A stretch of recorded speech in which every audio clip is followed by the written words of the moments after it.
هذا الرسول إذا يبسم ترى الأرض نورا فلا تظلم. Ya, ini rahmati Allah. Hari ini insya Allah kita akan sampaikan khamsun minal iman, 5 tanda-tanda orang itu layak dikatakan orang beriman. Nah, ini untuk mengecek, mengidentifikasi, ya, mengidentifikasi diri kira-kira kita yang termasuk nggak orang beriman. Ngecek diri aja nih. Kita baca 5-5-nya nanti. Ngecek aja nih. Karena jangan kita hanya ngaku-ngaku beriman, tapi ternyata dari 5 ini nggak ada. Wah, nauzubillah min dzalik. Nabi ini memberikan mengklasifikasian lah, identifikasi benar nggak kita orang beriman. Ini hadis dari Sayyidina Ibnu Umar riwayat Imam Al-Bazzar. Nabi sallallahu alaihi wasallam kata Rasulullah, khamsun minal iman. Ada 5 perkara minal iman, bagian dari tanda-tanda orang beriman. Ini kalimatnya minal iman, Pak. Sebagian tanda-tanda beriman. Karena kalau kita kaji secara detail, secara lengkap, banyak sekali tanda-tanda beriman. Banyak sekali dalam hadis ini, ya. Kita bahas hanya 5 saja. Karena di hadisnya disebutkan hanya 5 saja. Man lam yakun fihi syai'un minhunna fala imana lahu. Man lam yakun fihi syai'un artinya begini. Nabi menyebutkan ada 5 poin tanda-tanda orang beriman. Man lam yakun fihi syai'un minhunna. Barang siapa orang yang enggak ada satu pun, katanya. Barang siapa orang yang tak satu pun salah satu dari 5 ini, enggak ada sama sekali, 0. Nabi nyebutin 5, tapi dari antara 5 ini dia enggak punya sama sekali, kata. Man lam yakun fihi syai'un minhunna. Dia enggak punya salah satu dari 5 poin tadi, fala imana lahu, maka dia tidak layak dikatakan orang beriman. Nauzubillah min. Ya Allah, kita nggak diaku sebagai pejabat, nggak ada masalah. Kita nggak dibilang jadi orang kaya, tenan naon. Kita nggak dibilang sebagai manajer, supervisor, bahkan karyawan. Kamu bukan karyawan, no problem. Betul apa tidak, Pak? Tapi lebih sedih, lebih menyedihkan apabila kita disebut dengan orang beriman. Mau lari kemana kita? Mau lari kemana? Ya, tidak disebut sebagai orang kaya nggak masalah, nggak disebut sebagai orang yang berpendidikan tinggi juga nggak masalah, tapi bermasalah kalau kita tidak termasuk orang beriman. Nabi bilang begitu, katanya, barang siapa yang tidak memiliki memiliki 1 di antara 5 tadi, fala imana lahu, tidak layak dikatakan beriman. Nauzubillah min. Baik, kita bahas satu persatu nih. Nah, ini memang kajian sepertinya enteng, Pak. Tapi sebetulnya berat kalau diamalin. Ya, kita bahas aja dulu ya. Apa yang pertama? Yang pertama, at-taslimu li amrillah. Tanda-tanda orang beriman yang pertama, at-taslimu li amrillah. At-taslim artinya tunduk pasrah. Tunduk pasrah taat li amrillah kepada perintah Allah. Atau dengan kata lain, orang beriman itu adalah orang yang memasrahkan diri atas segala aturan Allah, hukum-hukum Allah, perintah-perintah Allah. Itulah yang namanya orang at-taslim. Udah pasrah aja dah. Terserah Allah dah, bahasanya begitu. Allah bilang sholat. Allah bilang puasa antara Ramadan. Allah bilang zakat, ya zakat. Allah bilang saya mesti haji, ya berangkat haji kalau mampu. Contohnya begitu. Itu namanya at-taslimu li amrillah. Dan hadirin, untuk menanamkan sifat at-taslim ini memang nggak mudah. Betul apa tidak? Tidak mudah, hadirin. Nah, ini merupakan tanda-tanda orang beriman. Orang beriman itu at-taslim. Kenapa ada sifat at-taslim, tunduk patuh? Karena dia yakin, Pak. Karena dia yakin, bukan 100% yakinnya, bahkan mungkin 1.000.000%. Saking yakinnya kepada hukum Allah, bahwasanya hukum Allah pasti yang terbaik. Betul apa tidak? Orang yang beriman sedikit pun la raiba fihi, enggak ada keraguan. Makanya salah satu contoh ya, Allah menurunkan hukumnya melalui apa tuh? Turunnya Al-Qur'an. Dzalikal kitabu la raiba fihi hudan lil muttaqin. Dzalikal kitab. Dzalikal kitab artinya Al-Qur'an. Kitab itu maksudnya Al-Qur'an. Dzalikal kitabu la raiba fihi, sedikit pun tidak ada keraguan di dalamnya. Nah, orang beriman apa tuh? Orang beriman tunduk pasrah kepada hukum yang ada di dalam Quran. At-taslim itu artinya tunduk patuh. Dan ini merupakan sifat seorang hamba.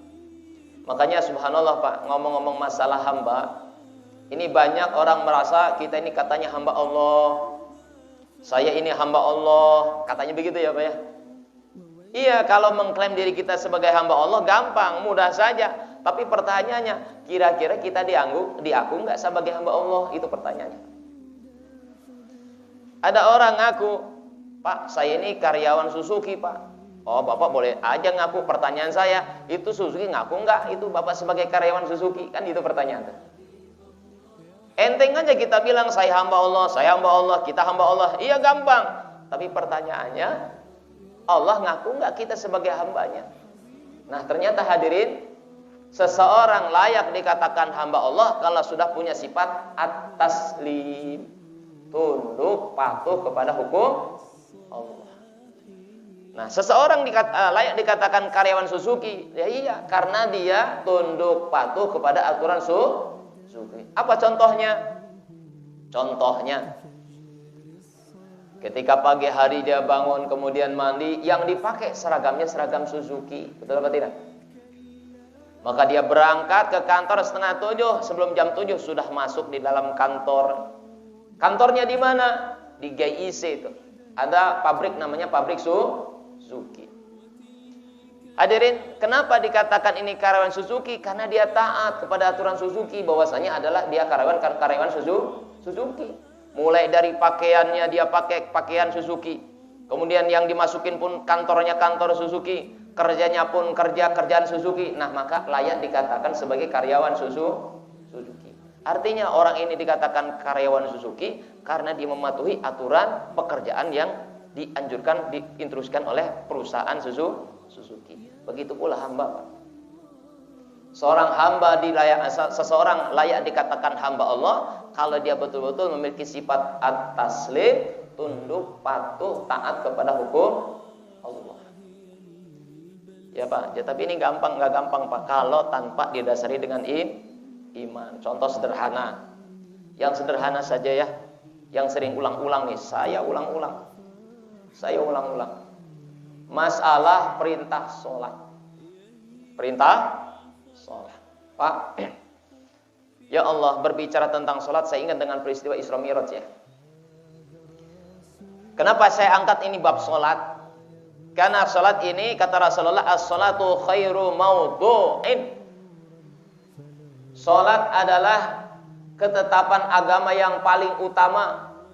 Seutama-utama syariat dalam Islam adalah sholat. Khairu mawdu'in, sebaik-baik ketetapan agama Allah ya sholat. Maka bukti saking utamanya ini sholat Pak. Kita perhatikan ketika Rasul melaksanakan perjalanan Isra wal Mi'raj, yaitu perjalanan horizontal dari Masjidil Haram ke Masjidil Aqsa. Itu namanya perjalanan horizontal Pak, gitu ya. Lurus dari Masjidil Haram ke Masjidil Aqsa. Itu namanya perjalanan horizontal. Lanjut lagi yang kedua, perjalanan Mi'raj, disebut dengan perjalanan vertikal. Dari bawah ke atas, dari Masjidil Aqsa ke tembus 7 petala langit sampai Sidratil Muntaha, sampai dengan Mustawa. Terus ke atas, itu namanya vertikal. Pertanyaannya, itu Nabi Muhammad mau ngapain?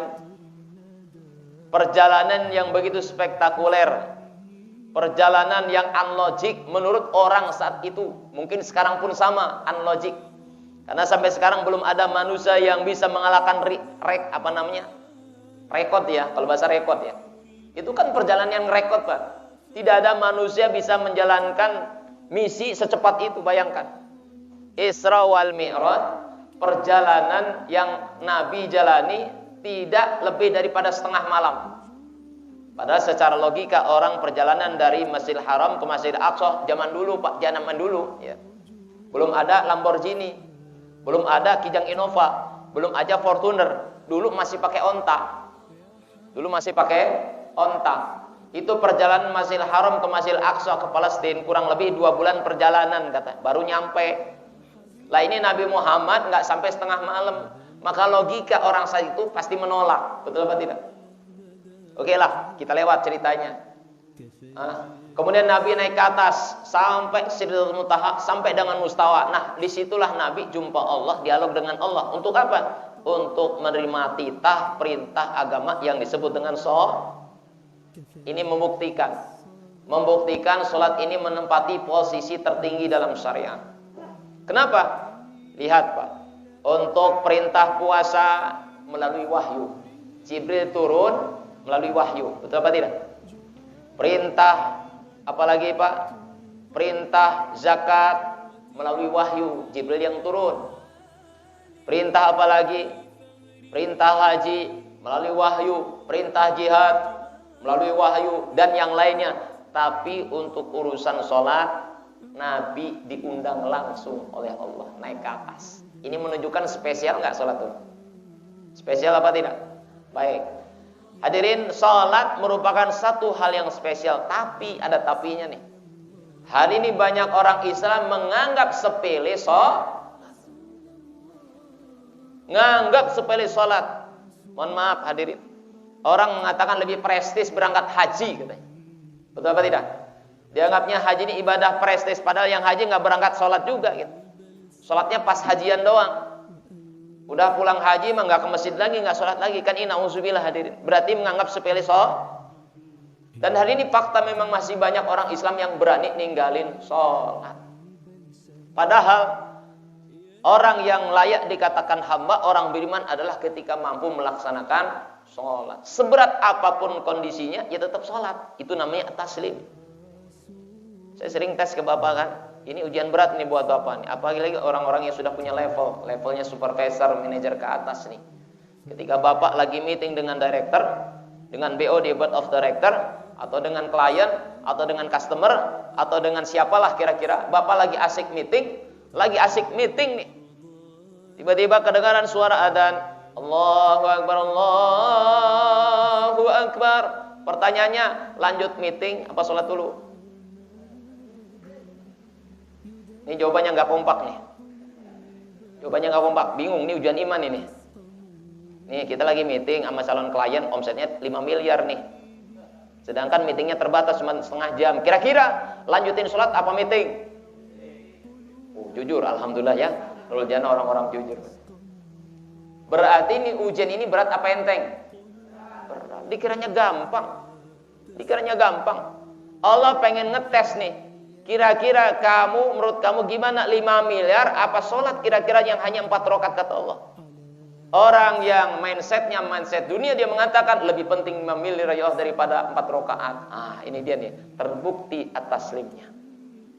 Makanya untuk membuktikan nomor 1 aja nggak gampang, betul apa tidak? Kita ini sholat gampang hadirin, gampang ketika nggak ada ujian, lagi nggak ada job, nggak punya kerjaan, lagi nganggur, hayya ala sholat, ting ke masjid, gampang, nggak punya kerjaan, nganggur, betul nggak? Enteng. Tapi kalau orang lagi banyak job, lagi meeting proyek, ada order, lagi negosiasi, suruh sholat, aduh kayak ngangkat gunung, betul nggak? Betul apa tidak? Iya, ini ujian at-taslim namanya. Ini ternyata untuk membuktikan kita at-taslim apa tidak, lihat nih ketika ada kasus. Maka orang yang beriman itu at-taslim adalah orang yang tunduk patuh kepada hukum Allah kapanpun dimanapun dia berada. Sami'na wa ta', tidak terkesan dengan keadaan. Ini dia hadirin.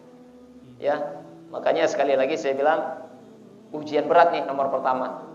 Tunduk patuh kepada hukum Allah. Itu yang pertama. At-taslim li amrillah. Makanya hadirin, untuk sebagai langkah latihan ya, latihan. Begini saja Pak. Ketika kita di antara dua pilihan, antara tentang kematian, sering-sering kita ziarah kubur, lihat sering-sering orang mati. Betul Pak? Lihat orang mati, walaupun dia kaya raya, harta berlimpah, aset di mana-mana, kalau mati itu aset ada yang dibawa enggak?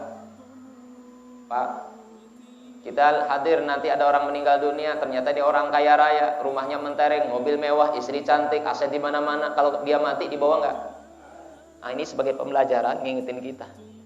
Nah, saya punya jamaah Pak, orang Lipo, sering ke rumah, alhamdulillah, perusahaannya besar. Hijrahnya gara-gara apa Pak? Gara-gara dia ngaji, kemudian besannya meninggal dunia.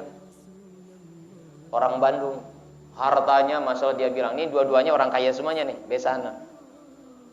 Ketika besannya meninggal dunia, dia lihat dia cerita katanya, Ustaz ini rumahnya mentereng, mobilnya bagus.